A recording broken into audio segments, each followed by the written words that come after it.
Hello friends, welcome. Let's crack UPSC CSE. This is me, Dr. Sidharth Arora, and friends. ऐसे तो तुम्हें सबको मालूम ही है that Unacademy has launched for you a brand new course which is called as the Achievers Coach, which is a 75 days crash course.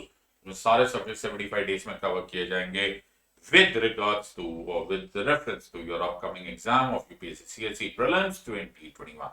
तो इसी sequence में ये पॉलिटी का कोर्स है, तो polity governance and international relations का topic मैं खत्म करूंगा. So automatically situation is now that आज हम स्टार्ट करेंगे पॉलिटी. तो बिल्कुल उसी सीक्वेंस में जाएंगे जिस सीक्वेंस में हम लोग नॉर्मली प्लस क्लासेस में पढ़ते हैं. So we will go with historical underpinnings and go in further with other topics and so on so on. Now this being a crash course, मुझे तुम्हारी कोऑपरेशन की जरूरत होगी so that you can easily make full use of it. तो बहुत मेहनत करनी पड़ेगी तुम्हें because the time is less. वो कहते हैं ना समय है कम, और काम है बहुत ज्यादा. So the point यहाँ पर ये है कि please take notes of these classes. इसके notes बनाओ, MCQs प्रैक्टिस करो, आंसर राइटिंग प्रैक्टिस करो. मेक श्योर दैट तुम रिवाइज कई बार करो. You don't revise you won't be able to understand. तो मैं जब प्लस क्लास में पढ़ाता हूँ मैं यही बात बोलता हूँ, revise revise revise revise and revise. So I hope everyone knows me. I am doctor Siddharth Arora. Unacademy की दुनिया में मुझे सिड लाइव SIDLIVE मेरे कोड के नाम से जाना जाता है. जब भी आप प्लस क्लासेस लो, make sure that you become a part of this part. So polity governance and international relation का जो क्रैश कोर्स है वो आज से शुरू हो रहा है. So today we will be understanding the topic of historical underpinnings. Historical underpinnings बहुत important topic है and most people इसको ignore करके बैठते हैं. So हम इसको ignore नहीं करेंगे. एक इससे पहले मैं कुछ announcement करना चाहता हूँ. अगर अभी तक आपने प्लस कोर्सेज का पार्ट नहीं बने हो और तुम बनना चाहते हो तो इससे अच्छा मौका फिर शायद कभी नहीं मिलेगा. बिकॉज अनअकैडमी ने considering the requirement of students उन्होंने एक एक्सटेंडेड सब्सक्रिप्शन दिया है. एक्सटेंडेड, ये कैलेंडर के अनुसार नहीं चलेगा. सो अगर आपने 31 मार्च 2021 से पहले प्लस सब्सक्रिप्शन ले लिया, अगर 31 मार्च 2021 से पहले प्लस सब्सक्रिप्शन ले लिया तो वो एग्जैक्टली एक साल, दैट इज कैलेंडर एक साल में नहीं खत्म होगा. It will go on to that day, जो भी वो दिन होगा जिस दिन UPSC CSE Prelims 2022 होगा. So very important part, a very important part is कि it is going to be guaranteed going till 31st July 2022. कम से कम 31st जुलाई तक होगा.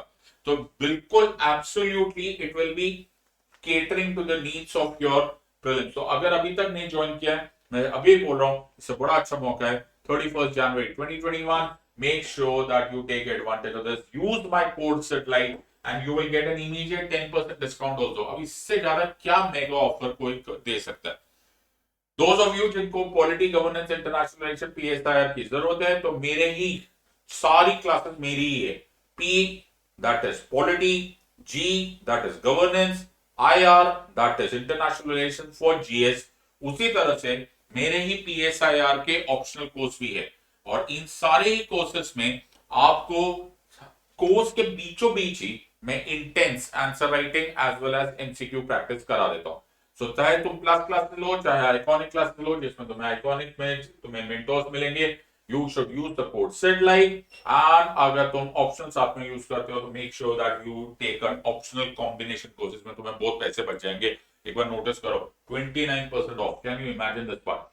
Also, last mile, that is the Unacademy's initiative for interview guidance is on. आप please इस पर register हो जाओ and make sure that you become a part of it. So Unacademy creates toppers, my friends. Register now and take the advantage of this. आज हम करेंगे historical underpinnings.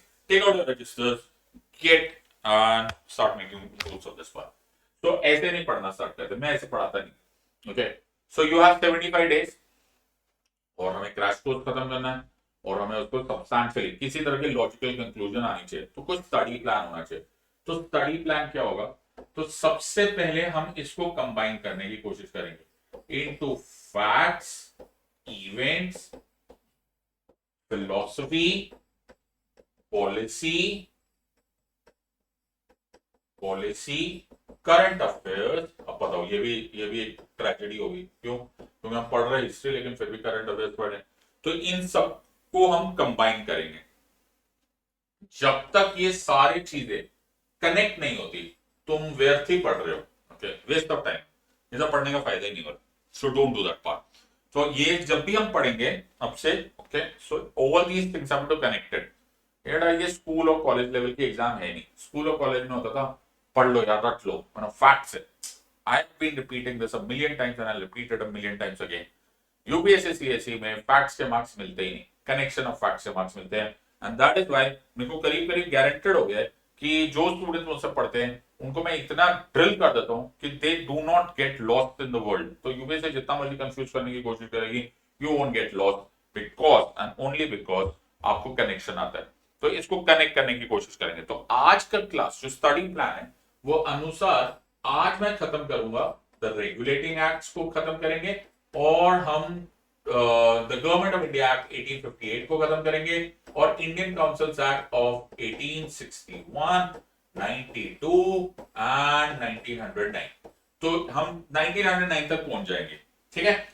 तो इसको बिल्कुल कहानी की तरह जाएंगे, ऑब्वियसली थोड़ा सा फास्ट जाएंगे बिकॉज समय है कम और काम है बहुत ज्यादा, लेकिन we will try and understand, we try to make the essence of it. जिन लोगों ने ऑलरेडी मुझसे पढ़ा हुआ है, ओके, तुम्हारे लिए अच्छा रिवीजन का मौका हो जाएगा, और जिन लोगों ने बिल्कुल ही नहीं पढ़ा हुआ, जो बिल्कुल ही एब्सोल्युटली अनअवेयर है, सो उनके लिए एक अच्छा एटलीस्ट बिगिनिंग हो जाएगी। पढ़ना तुम्हें है, इसके बाद एमसीक्यूज तुम्हें करने हैं, दैट्स लेटर। अब हम स्टार्ट करेंगे रेगुलेटिंग एक्ट्स। अब कहानी थोड़ा सा पीछे से चलते हैं, तो रेगुलेटिंग एक्ट्स की कहानी स्टार्ट करते हैं, ठीक है। तो बेटा हुआ क्या, एक था राजा एक थी रानी, नहीं सॉरी राजा रानी की कहानी नहीं थी। अब हुआ क्या, अब रेगुलेटिंग एक्ट्स की जरूरत क्या से महसूस हुई, ओके। तो सबसे पहले हमको ये सिचुएशन देखनी पड़ेगी कि who are the people involve और who are the characters involve in this entire story. तो पहले हम हु पे कॉन्सेंट्रेट करेंगे। तो हु पे कॉन्सेंट्रेट करने से पहले समझो कि East India Company came to India. Yes, East India Company came to India. धीरे धीरे उनका economy, they came to India as traders. जब वो ट्रेडर्स से थे, ध्यान से सुनना, okay, when they came as traders, तो उन लोगों ने, इंडिया तब सोने की चिड़िया थी, सो इंडिया को उन लोगों ने एक्सप्लॉइट किया actually, okay. So they exploited in a huge way and they became rich. फिर धीरे धीरे they had political powers. So battle of Plassey हुआ, बैटल ऑफ बक्सर हुआ। बैटल ऑफ बक्सर स्पेशली बड़ा सिग्निफिकेंट है इस कहानी में, बिकॉज जब बैटल ऑफ बक्सर हुआ 1764 में, तो ईस्ट इंडिया कंपनी तो बड़े होंगे, तो बल्ले बल्ले हो गई। 3 एरियाज, बंगाल, उड़ीसा, बिहार, ओके, उनके दीवानी राइट्स उनके पास आ गए, उसने शाह आलम को पीछे कर दिया। Now try and understand this.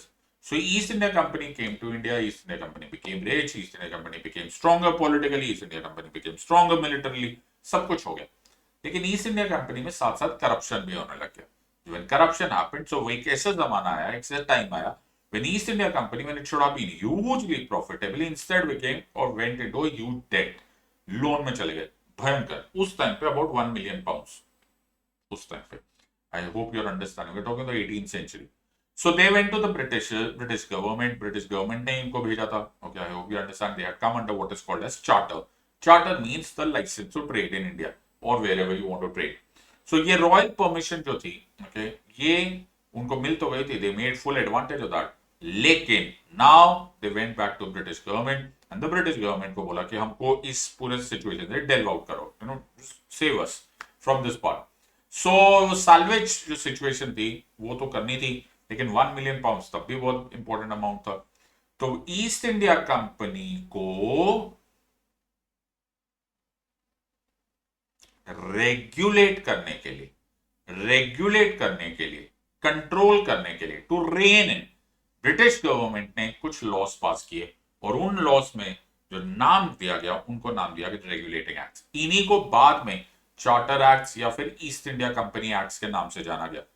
Now plan कुछ ऐसा था, द रेगुलेटिंग एक्ट्स को जब पास किया जाएगा तो हर 20 साल के बाद रिवाइज किया जाएगा, 20 ईयर्स के बाद। तो 1773, 1793, 1813, 1833, 1853, तो 5 ऐसे एक्ट्स हुए, okay, beginning from 1773 ending eight 1853। हर एक का कुछ ना कुछ मकसद है, हर एक का कुछ ना कुछ एम है, हर एक का कुछ ना कुछ रिजल्ट है। सो अभी तक जो कैरेक्टर्स है उसमें एक जगह पे है ईस्ट इंडिया कंपनी, एक है हम अननेसेसरली फंसे हुए, हमारे देश में आके लोग कब्जा करके बैठे हुए और हमारा ही सिचुएशन चल रही है। लेकिन the situation here is that east India Company को रेगुलेट करने के लिए the British government passed these acts which are called as regulating acts. Okay, so the first of the regulating act, as I told you, was 1773, and every 20 years, so 1793, then 1813, then 1833, and then 1823. But just a para sa question, known as a question, okay, known as a question, which is the first regulating act, which is the last one. तो पहले पूछते थे, अब तो शायद नहीं पूछेंगे, लेकिन फिर भी तुम्हें मालूम होना चाहिए, लेकिन many of us amongst us do not know this part also. चलो जी, no problem. तो ये हो गया हमारा who, alright? अब इसको वापस देखते हैं. अब है when, तो when तो हमने बता दिया. तो 1773, 1793, 1813, 1833 and 1853. अब हमारा है थर्ड what. अब हर रेगुलेटिंग एक्ट का कुछ ना कुछ पर्पस था. तो सबसे पहले 1773 का करते, ठीक है. तो 1773 का एम क्या था? तो सबसे पहले तुम्हें याद रखना पड़ेगा कि उस टाइम पर तीन major areas of the zone of British governance से, one was called as Calcutta, one was called as Bombay, one was called as Madras. So there was Calcutta, Bombay and Madras. हर एक के अपने अपने governors, हर एक के अपने governors के पास अपने अपने executive as well as legislative powers. अब ब्रिटिश गवर्नमेंट का प्लान था कि ये कॉन्सेंट्रेशन होनी बड़ी जरूरी. So by the regulating act of 1773, the governor of Bombay and governor of Madras, I hope everyone can relate this part.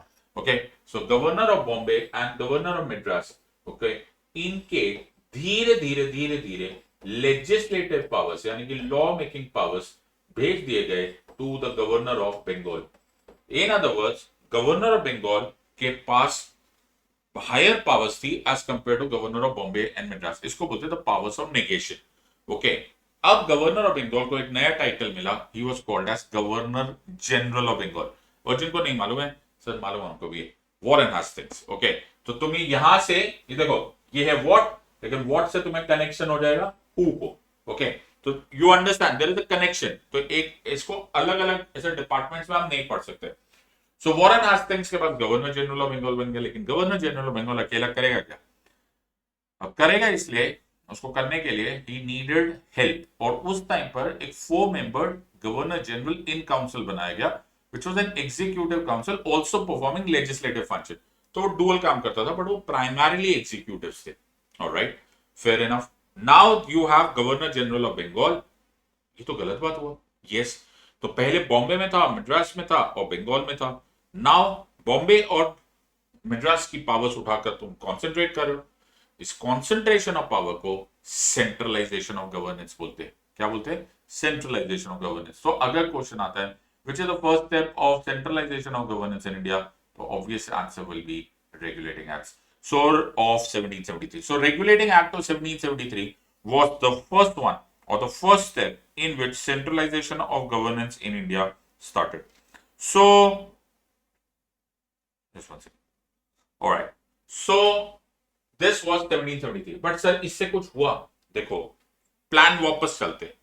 देखो, इसको इससे कनेक्ट करो. किससे? Regulating acts. क्यों? क्योंकि British government wanted to regulate East India Company. तो सबसे इंपॉर्टेंट है रेगुलेट किया करेंगे कैसे? अब दो चीजें हुई. So British government said that from now onwards east India company, तुम लोग किसी भी हाल में, तुम्हारा कोई भी ऑफिसर प्राइवेट ट्रेड नहीं करेगा. जो भी अमाउंट ऑफ मनी है, it will go through the audit part of the company. तो we will keep an eye on this part. Number 2, that the court of directors will be answerable for every function of the East India Company and they will report it to the British government. अब दोनों ही चीजों में हमने क्या notice करे? We are checking what is called as checks and balances. We are checking what is called as accountability. तो 1773 के बहुत सारे functions में से number 1, we had a Governor General of Bengal. Number 2, there was centralization. Number 3, court of directors were made answerable. No private trade was allowed. And the first step of centralization of governance in India took place. लेकिन जो important announcement यहाँ पर है, एक miscellaneous event और हुआ. 1773 was also the first time the Supreme Court was established at Fort William. छोटा सा Supreme Court था, बिल्कुल छोटा सा. It was headed by it was made up of 4 judges headed by Sir Elijah MP, who was the then Chief Justice. अब यहाँ पर situation, अगर मैं तुम्हें इसको डिटेल में लेकर चले जाऊँ ना, तो ये अपने आप में सेपरेशन ऑफ पावर्स का एक मेजर कॉन्सेप्ट बन गया था. But I am not going to take it to that. But इस टाइम पर बेसिकली नहीं समझ में आएगा तुमको, but at a latest stage हम इसको एडवांस में समझ जाएंगे कि दिस ईस्ट इंडिया कंपनी और Supreme Court, that Supreme Court at Fort William में भी क्लैश था. So that improved at a latest stage. अब ये हो गया 1773, तो अब इसको मैं गायब कर रहा हूं, ठीक है, ये फिर ना वरना बड़ा मेसी हो जाएगा, ठीक है, तो ये हो गया खत्म। अब हम आएंगे अगले पे। ऑलराइट, अब ये है सेकेंड क्वेश्चन। अब सेकेंड पार्ट ये, फिर एक और क्वेश्चन कि sir regulating act of 1773 successful था कि नहीं था। सोचने वाली बात है। सोच के तुम भी देख लो कि क्या रेगुलेटिंग एक्ट ऑफ 1773 सक्सेसफुल हो भी सकता था कि नहीं हो सकता था। कैसे होगा सर, हो ही नहीं सकता था, क्योंकि ईस्ट इंडिया कंपनी कोऑपरेट ही नहीं करेगी। बिल्कुल सही बात है। लेकिन ब्रिटिश गवर्नमेंट को तो और परेशानी। क्यों ब्रिटिश गवर्नमेंट को परेशानी? ये कि अगर ये इस तरह से सिचुएशन है, ओके, तो the result of this is zero. I hope you are understanding. तो तुम नोटिस करो कैसे कनेक्शन करना होता है। So the result of 1773 was that it was considered as a failure. तो अब ये स्टोरी वापस जाएगी, वापस जाएगी, यस बिल्कुल, खत्म हो गई फिर से। अब हमें फिर से आना पड़ेगा। क्यों? फिर से नया चीज लानी पड़ेगी। तो फिर एक नया एक्ट आया which was called as Pitt's India Act of 1784। लेकिन उसको कृपा करके आप रेगुलेटिंग एक्ट्स ना मानिए। Pitts was the prime minister of England और उसने बड़ा परेशान। He was very परेशान. Why? Because he thought that they have already given £1 million. They wanted to regulate East India Company. लेकिन कोई फायदा तो हो नहीं रहा रेगुलेटिंग एक्ट ऑफ 1773 का। So 1784 में he passes what is called as the Pitt's India Act.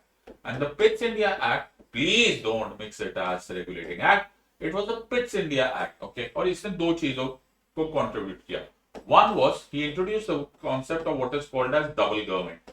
Now, double government के अनुसार अब ईस्ट इंडिया कंपनी केवल कमर्शियल डिसीजंस ले सकती है और East India company and that is the court of directors will only be delving into commercial decisions. Alright, और जो बोर्ड ऑफ कंट्रोल एक नया ग्रुप बनाया गया which was nothing else but representatives of the British government. इनका काम होगा administrative, military, political decision लेना।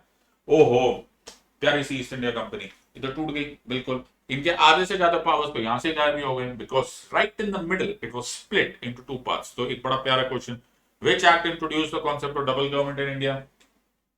Pitt's India. एक और कॉन्सेप्ट जो पिट्स इंडिया एक्ट ने लाया that was territory. That is it was for the first time it was said that the East India company के जितने एसेट्स इन इंडिया है वो एसेट्स तुम्हारे नहीं है भाई, वो हमारे टेरिटरीज है। So it was considered as British territories in India.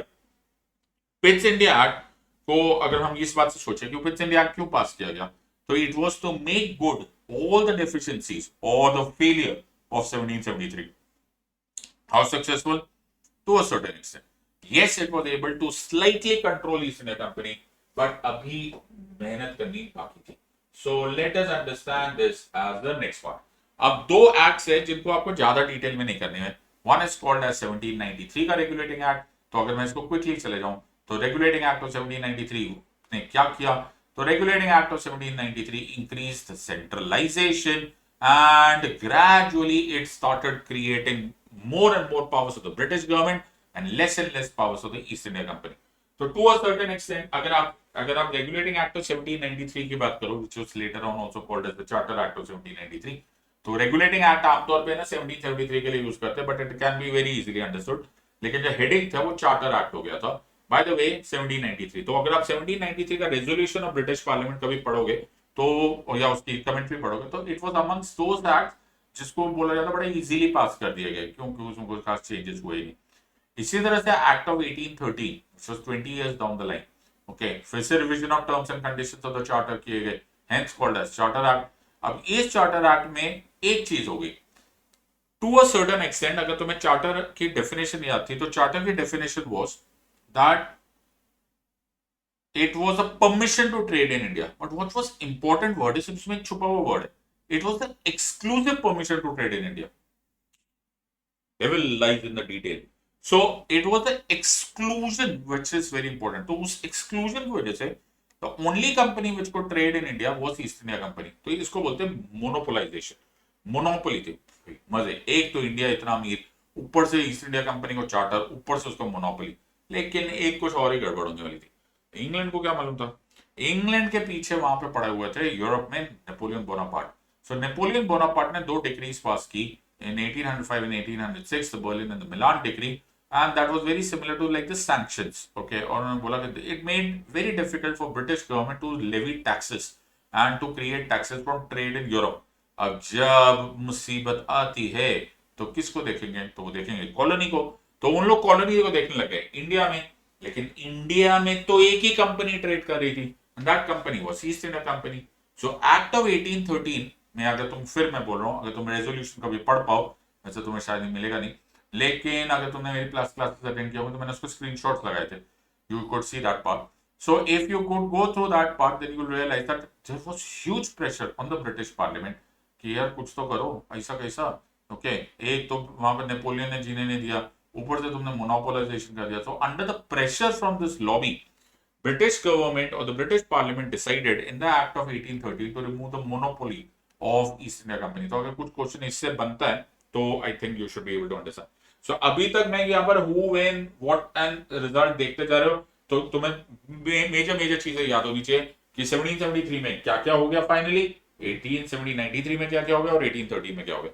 वापस चलते हैं, क्यों जा रहे हैं? अरे और भी तो है।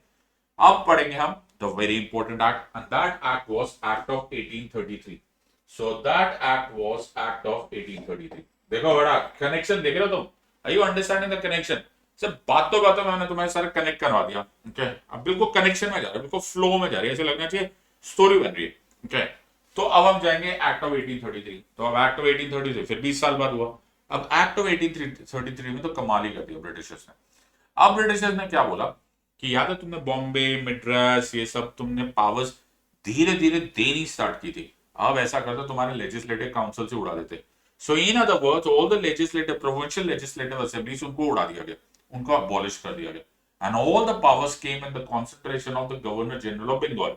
बट अब वो बिकॉज इतनी सारी पावर्स हो गई, तो अब he became the one man person in India, hence was called as governor general of India, William Bentinck. So I hope you understand, all the powers got concentrated in one man and became Governor General of India. बहुत बढ़िया। तो अब हो गया governor general of India. तो अगर कोई question आया when did centralisation start in India, 1773, when did it become maximum, तो भैया 1833। It should be clear. Now 1833 आते आते ईस्ट इंडिया कंपनी को एक एडमिनिस्ट्रेटिव बॉडी बना दिया गया। It was a very administrative, it was proper administered body, not administrative, sorry, administered body. So East India Company के powers gradually कम होती जा रही है, right? And this was Act of 1833. So Act of 1833 was a very major event because maximum centralization हुआ। Effect, yes. So as I told you, everything came under Governor General of India. लेकिन एक problem आ रही थी। Problem ये हो रही थी कि, and it was a very strange problem, that it was taking too long for East India Company to be so called controlled. और उसका एक मेजर रीजन था the Haileybury college. The Haileybury college in London, okay, जहां जिसको दो officers, East India officers college बोला जाता था। ईस्ट इंडिया के officers, the court of directors, by what is called as a sponsorship system, वहां पर कोवेनेंटेड हायर सिविल सर्विसेज के लिए, जो तुम बनने वाले हो, तो हायर सिविल सर्विसेज के ऑफिसर्स को स्पॉन्सरशिप सिस्टम के बेसिस पे हैलेबरीज में एडमिशन दिलाते थे और फिर वो आकर यहाँ पर सर्व करते थे एज द आईसीएस ऑफिसर्स और व्हाटएवर। अब प्रॉब्लम ये थी कि because the bureaucracy was loyal to the East India Company, it was practically not impossible for British government to go deep into India and administer. अब तो बड़े दुख ही नहीं खत्म हो रहे यार तुम्हारे तो। ओके, 1773 से स्टार्ट हो रहे, 1833 हो गया, अभी तक तुम्हारी कंट्री कंपनी नहीं कंट्रोल हुई। तो उसका रीजन था the civil services and that to the higher civil services. तो ब्रिटिशर्स को समझ में आया, थोड़ा देर से समझ में आया, बट समझ में आ गया। So it was an act of 1833.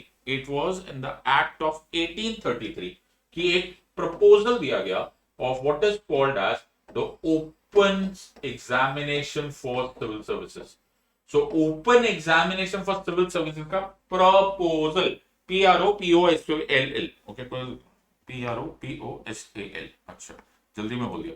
So proposal जो दिया गया वो 1833 में दिया, बट कोर्ट ऑफ डायरेक्टर्स, ओहो हाहाकार मच गया। Like no, we won't let this happen. क्यों? क्योंकि उनको मालूम था, ओके, कि अगर सिविल सर्विसेज ओपन हो गया तो हैलेबरीज पेट्रोनाज सिस्टम खत्म हो गया, तो ईस्ट इंडिया कंपनी को तो बाय बाय करने का टाइम आ जाएगा। So this thing had to wait. So 1833 was very very successful in providing that proposal, but ये 1833 को 1853 कर दो। It was only 20 years down the line that, and especially because of Lord Macaulay's effort and so on and so forth, that East India Company का ये Haliburton Petronas system खत्म हुआ and open civil services examination was introduced in India for the first time. So जो 1833 में propose हुआ वो 1853 में possible हुआ. Also 1853 was successfully known for the formation of Central Legislative Council. And जब British parliament को पूछा गया कि और भी लॉज बनाओगे क्या, कितना कोर्स बढ़ाओगे, ओके 20-20 साल कर करके कहां से कहां आ गए, कितना पढ़ना पड़ेगा मालूम है, ये नहीं था बट ये तो मजाक था. तो ब्रिटिश पार्लियामेंट थॉट कि यार सब कुछ तो हो गया, east India company administered unit हो गई, बॉडी हो गई है, okay the so called civil services has become an open examination, centralization हो गया, सब कुछ तो हो गया. So they said we don't think there is any need for any further charter acts, and that is why coincidentally because of this purpose, because there was no need felt, that is why there was no further charter acts. So लेकिन sir east India Company तो वही थी, बिल्कुल. तो East India company के साथ क्या बोला गया? So British Parliament said that now we are giving you an unlimited trading license till such time as the Parliament of England so decides. तो 1853 में इनको अनलिमिटेड ट्रेडिंग लाइसेंस, जब ये कंपनी बन के रहेगी तो इनके प्रैक्टिकली कोई पॉलिटिकल मिलिट्री डिसीजंस होने नहीं चाहिए थे, at least on paper. Now the situation went ahead. अब किसी को क्या पता था कि इसके बाद क्या होने वाला है? तो 4 साल के बाद from the act of 1853 which is the last charter act, 4 साल के बाद वो हो गया जो ब्रिटिशर्स ने कभी सोचा नहीं था. तो कंसिडरिंग मंगल पांडे इंसिडेंट और आई होप सबको मालूम है the Enfield P53 rifle incident, also then Jhansi Ki Rani and Tantia Topes, and I hope you know the taking over of Awadh and so on and so forth. Everything fell into place. And then we had what is called as the first war of independence. Britishers उसी को mutiny भी कहते हैं और हमारे लिए वो first war of independence ही था. मालूम है Britishers would have lost that. और उनकी किस्मत अच्छी थी या फिर हमारी खराब थी, we don't know what. But finally Britishers were able to suppress that huge valiant attempt by us.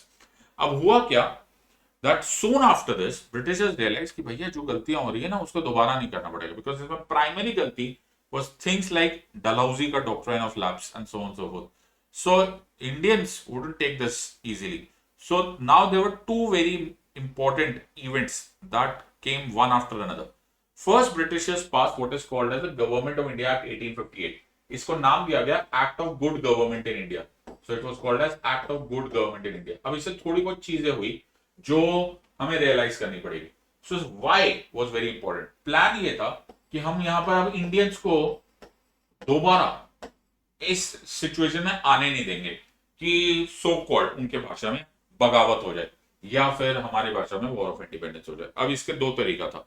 एक तरीका ये था कि they wanted to remove East India company, because East India company सबसे ज्यादा खतरनाक थी. So they remove East India company, they abolished East India company. ठीक है जी. और क्या किया? Also they decided and they played a very dirty game for this. They decided to appease, okay, तुष्टिकरण. They did the appeasement of the princely states. तो इन्होंने princely states को appease करना start किया. ये पॉलिसी वहीं से स्टार्ट हुई जो कि चेंबर ऑफ प्रिंसेस तक लेकर गए, एंड फाइनली हमारे लिए मुसीबत हो गई बाद में. Right. So they started, they said and they give a royal pardon to everyone, and they said कि चलो जी हम लोग तुम्हारे लैंड को और सो कॉल्ड किंगडम्स को नहीं देखेंगे. Also they decided to do something else on this part. Okay.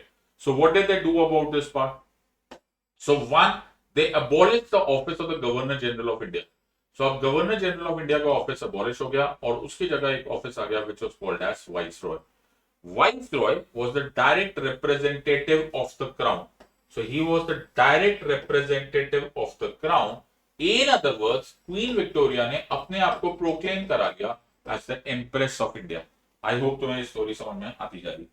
So government of India act 1858 में ऐसा ब्रिटिशर्स ने हमको पहचानने की कोशिश की या समझाने की कोशिश की कि भाई हम लोग है ना एक अकाउंटेबल गवर्नमेंट बना रहे. क्या बना रहे? Accountable government. तो ये चीजों को अगर आप कनेक्ट करोगे तो ये अकाउंटेबल गवर्नमेंट बनने की कोशिश करिए. अच्छा जी. अगर हम इसको ध्यान से देखेंगे ना तो सिर्फ पेपर पे ये था. They were only doing administrative streamlining and they did not want to repeat the events of what has happened in the first war of independence. So couple of things which has happened. Let's have a recap. So Government of India Act of 1858, Act of Good Government in India. Governor General का office is abolished, replaced by Viceroy's office. Also very very important that princely states का appeasement policy start हो गया and एक royal pardon दे दिया गया, especially those except those who were directly involved in killing British civilians or whatever that be. But primarily the princely states के साथ हो गया. Okay, they decided not to interfere in our religion, at least बोला गया on paper. ये सब कुछ on paper ही हो रहा है. Right, Queen Victoria, November of 1858, she declared herself or proclaimed herself in Allahabad to be the Empress of India. So in everything, India came under what is called as HMG, Her Majesty's Government. मुबारक हो, मुबारक हो, मुबारक ही तो बोलूँ और क्या बोलूँ. Okay, you are into a very very major trouble. Why? Because that major trouble here is now you will be governed through Her Majesty's Government sitting in London.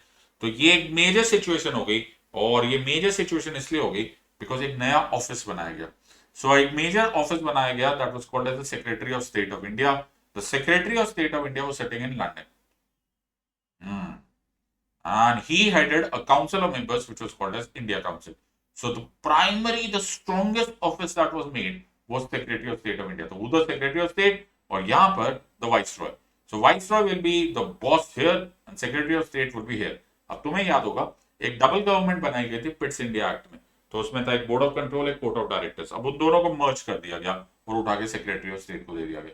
So secretary of state of India became hugely strong. उनके पास commercial decision थे, political थे, administrative थे and whatever. So this was the great event of government of India act 1858. एंड जबकि हम जो मर्जी इसके बारे में बोलते चले जाए कि it was done for this and it was done for that, but primarily it was done for administrative streamlining. So I hope you can connect all these things. Why, what was the result, and finally what is the connection. तो तुम सब चीजों को connect करोगे. जब तक connect नहीं करोगे कुछ समझ में आने वाला है नहीं और कोई फायदा नहीं होने वाला. So nobody has to collect facts. Nobody is going to ask you कि गवर्नमेंट ऑफ इंडिया एक्ट कब पास हुआ था. भाई 1858 में तो सबको हुआ था. ये गूगल के एग्जाम नहीं है मेरे फ्रेंड्स. पढ़ना आना चाहिए. समझो सब्जेक्ट को, एब्जॉर्ब द सब्जेक्ट. सो अभी तक मैंने सिर्फ अभी मेरे आधा पौना घंटे की भी क्लास नहीं हुई है और मैंने तुम्हें गवर्नमेंट ऑफ इंडिया एक्ट 1858 तक ले आया हूं. All of them connecting to one another. तुम्हें समझ में आएगा कि इसको पढ़ते कैसे. अब हम पढ़ेंगे इंडियन काउंसिल एक्ट ऑफ 1861. तो इसमें अलग अलग चीजें. ओके, तो अलग अलग इवेंट्स को अलग अलग तरीके से पढ़ लेते. So Indian council act of 1861 क्यों पढ़ना है, पहले तो मुझे ये बताओ कि इंडियन काउंसिल एक्ट क्यों पढ़ना है. ये बात भी सही है. So Indian council act of 1861, 1892 and 1909, 3 acts. 1861, 1892, 1909. क्या फायदा हो रहा है इससे? फायदा ये हो रहा है कि इंडियन काउंसिल्स एक्ट है, इसका जो ब्रेन चाइल्ड है वो लॉर्ड कैनिंग है. मतलब it was a brainchild of Lord Canning. Lord Canning was the first viceroy who was made, and Lord Canning understood two things. One, that India में जितनी जल्दी हो सके executive council must be replaced by legislative councils. Why? Because it will also give an opportunity for Indians to become a part of the law-making process and the running of the country. अगर ऐसा होगा कि Indians are also participating in the making of India or running of India, तो automatically इससे ये फायदा हो जाएगा कि फिर हमें ये so-called बगावत, mutiny नहीं सहनी पड़ेगी. And that for that matter, he passed the Indian Councils Act of 1861, which created some amount of change in the existing governance structure. इनमें से कुछ चीजें जो इंपॉर्टेंट है उसको हम लोग यहाँ पे करेंगे.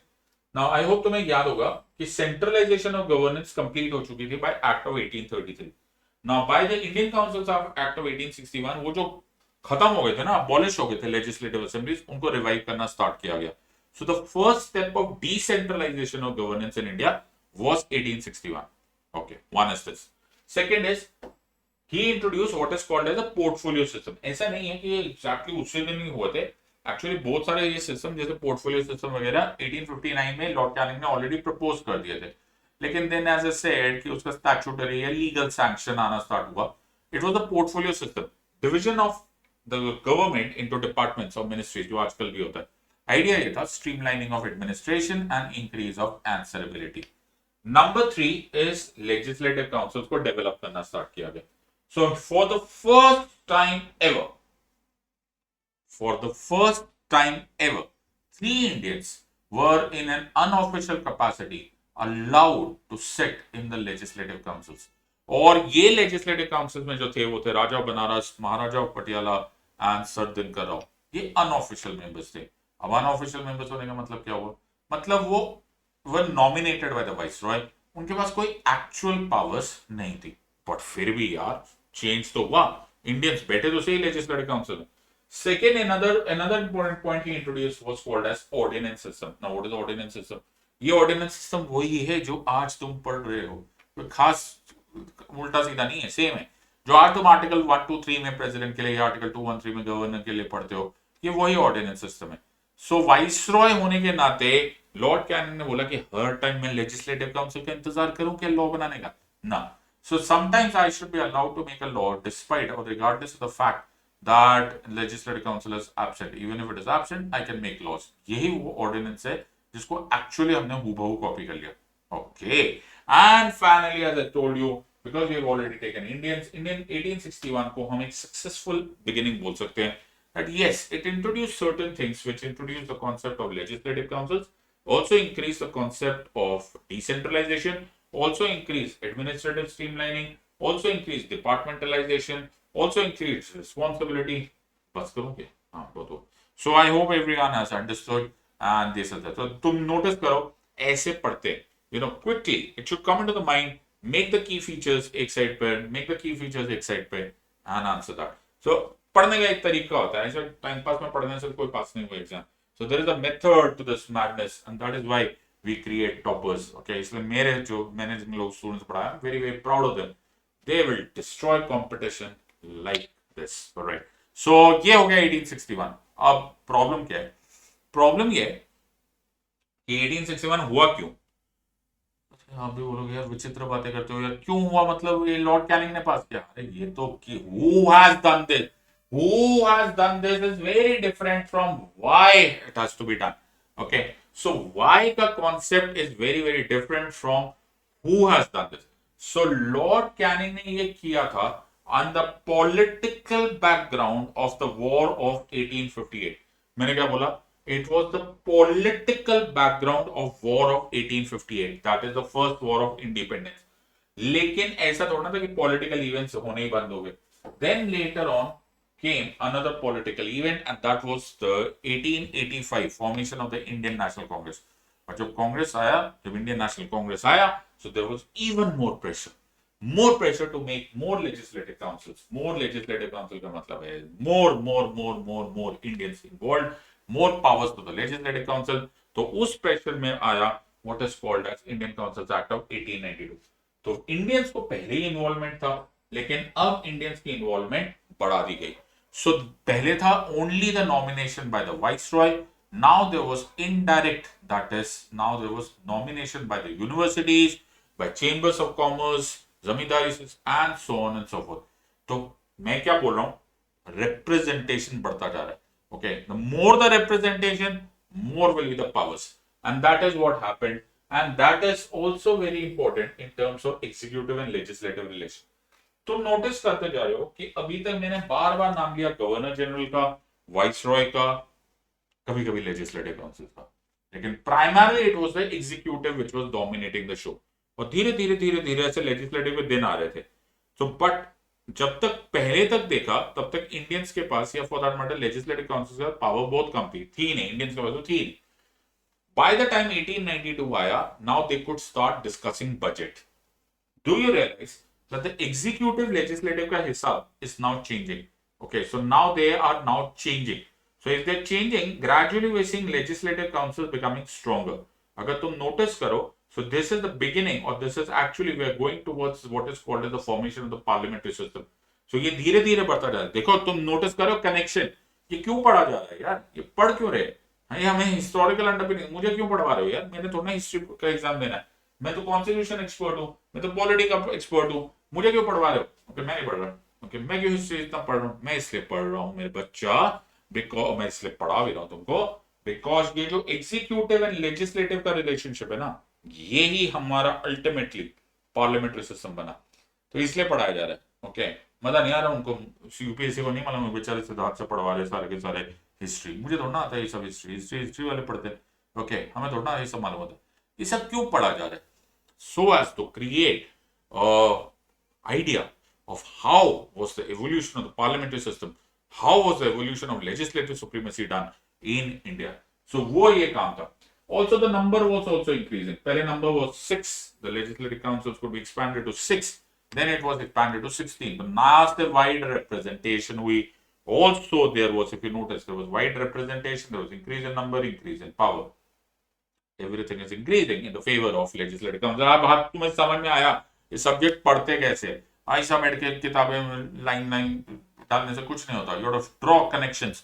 Now make that connection. That is what is called as preparation for victory.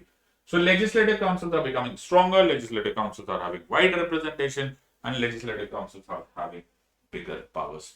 ये था the Indian Councils Act of 1892. इसका political pressure is कांग्रेस. खत्म थोड़ा हो गया, एक और बाकी है ना. फिर है इंडियन काउंसिल्स एक्ट ऑफ 1909. अब इसमें जो पॉलिटिकल इवेंट याद रखना है वो है ये खतरनाक सा. ये मेरे को मालूम है, तुम्हें मालूम है. सो this was the Morley Minto reforms. Okay, Lord Minto was the viceroy. Morley, I hope you know, was the secretary of state. अब इनके दिमाग में बड़े विचित्र विचित्र ख्याल आ रहे थे. इसलिए आ रहे थे because there were couple of things which had happened in the pendency. One, Congress was becoming stronger. Second, Muslim League had become as a new political party. Number 3, Lord Curzon ने Hindu Muslim basis पर Bengal partition करने की वो किया था, which was obviously returned later on. लेकिन कर तो दिया था. So ये लोग अच्छा सोचते तो थे नहीं. They had a very good plan of divide and rule. They were not in the benefit of India. They were in the advantage. They just wanted to control India. So Lord Minto ने एक नया method system किया, that was called as a communal electorate system. So this was again an appeasement politics. This was in the favor of Muslims. So he created a new specialized electorate system, a separate electorate system for Muslims, which obviously was a part of divide and rule policy, जिसका हमें बहुत बाद में खामियाजा भुगतना पड़ा. But ये तब शुरुआत थी. However, by this 1909 Indian Councils Act, यहाँ पर increase in the power of the legislative council भी हो चुका था. कैसे? Now they could start moving resolutions and motions, and also the 16 वाले number had been expanded to 60. So this was an executive legislative relationship had undergone a change. Number had increased. Legislative councils became very, very strong. So in a way, अगर हम ये बात बोले कि Indian Councils Act of 1909 was successful to a certain extent, बोला तो जा ही सकता है. I hope you are understanding. To a certain extent, that created large amount of legislative councils, more power, and so on and so forth. लेकिन बहुत दूर है कहानी अभी. तो don't run away from this part. क्या भैया ये कहानी खत्म हो गई? Not at all, not even close. Okay, because अभी 1773 में तुमने रेगुलेटिंग एक्ट पास करना स्टार्ट किया और ये 1909 आ गया. रुको, let me do the maths. 100 and what are you talking of? 136 years हो गए. 136 years Britishers did not give you anything.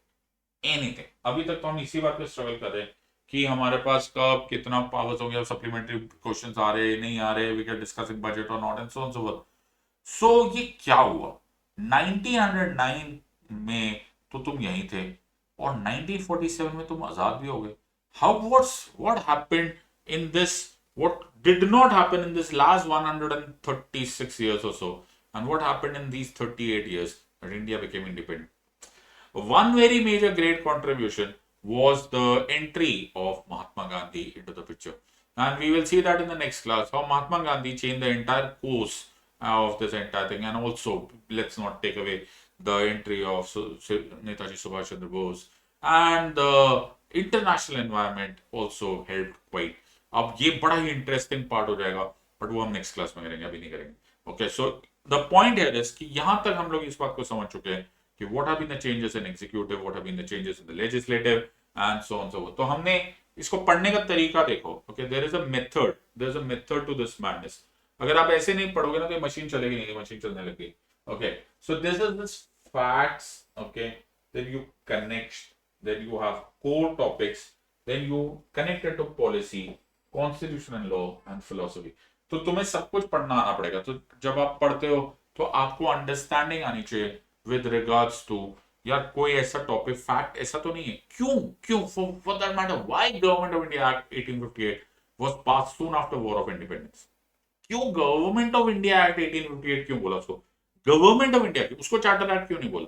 और अगर उसको चार्टर एक्ट नहीं बोला तो पहले वाले को चार्टर एक्ट से बढ़ा। सो स्टार्ट आस्किंग व्हाई नहीं पूछोगे, पता नहीं क्यों पढ़ते हो। What happens is if you try to put too much of pressure on your memory muscle, okay, याद तो कर लोगे बच्चे, आंसर कैसे दोगे? तो they will not ask you questions which are irrelevant. They will ask you questions which actually matter. अब आज की पहली क्लास थी तो मैं इस बारे में कुछ करना नहीं चाहता था, लेकिन नेक्स्ट क्लास में हम पहले इस जो भी टॉपिक्स किया है इसको रिकैप करेंगे। अब तुम्हें जब तुम इन्हीं टॉपिक्स को करोगे तो तुम आज की किसी गवर्नमेंट पॉलिसीज को इसको कनेक्ट करने की सोचो, क्या आज भी चेक्स एंड बैलेंसेस है? क्या आज भी हम मोनोपोली के अगेंस्ट जाते हैं? क्या ये कॉन्स्टिट्यूशनल लॉ में ऐसा कहीं लिखा हुआ है? हाँ यार, आर्टिकल 39 लिखा हुआ है। क्या कोई लॉ है? हाँ बिल्कुल है, कॉम्पिटिशन एक्ट है, बिल्कुल सही बात है। तो वही आज भी बात है, यही फिलोसफी है। ओके, क्या आज भी लेजिस्लेटिव डोमिनेंट है? क्या executive is answerable to the legislature? है। कनेक्ट करो, फैक्ट्स को कनेक्ट करो, and then you understand the core topics. So then this machine will start working, and when this machine will start working, this is what polity is all about. तो जब तक तुम इसको connect नहीं करोगे तो पढ़ो, अच्छे से पढ़ो, लेकिन उसको कनेक्ट करो। और अगर तुमसे नहीं हो रहा है, मैं तुम्हें फिर बोल रहा हूँ, तुम्हें कई सारे लोगों को अजीब अजीब से ख्याल आते हैं कि हम क्यों बार बार बोलते जा रहे हैं। 1 घंटे में मैं तुम्हारे वहां पहुंचा सकता हूं जहां पर तुम्हें पहुंचने में 1 महीना लग सकता है। तुम्हारा करियर है, why are you not taking a decision? Take your decision. और इससे अच्छा तुम्हें मौका नहीं है। 1 साल का ऑलरेडी एक्सटेंशन हो जाएगा।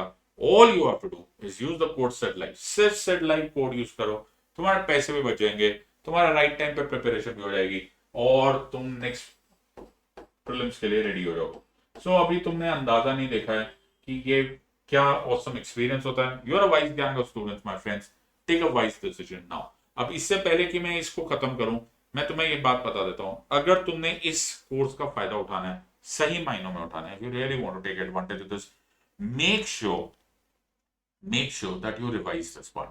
रिविजन के बिना कोई फायदा नहीं होगा। सो go completely behind, okay, go completely behind, take 1909, then take 1892, do entire thing, and then make your notes, and then we will be able to continue on this part. वरना ये कनेक्शन नहीं होगा, वरना इसका कोई फायदा नहीं होगा। So take full advantage of these parts, then you should be able to understand this. So ये मेगा सब्सक्रिप्शन है। Okay, I'll be seeing you next time with part 2 of the same story in the same continuation. हम फिर से वही connect करेंगे, what, where, when, who, why, results, and so on and so forth. In the words of Unacademy, let's crack it. Until next time, God bless, thank you, and Jai Hind.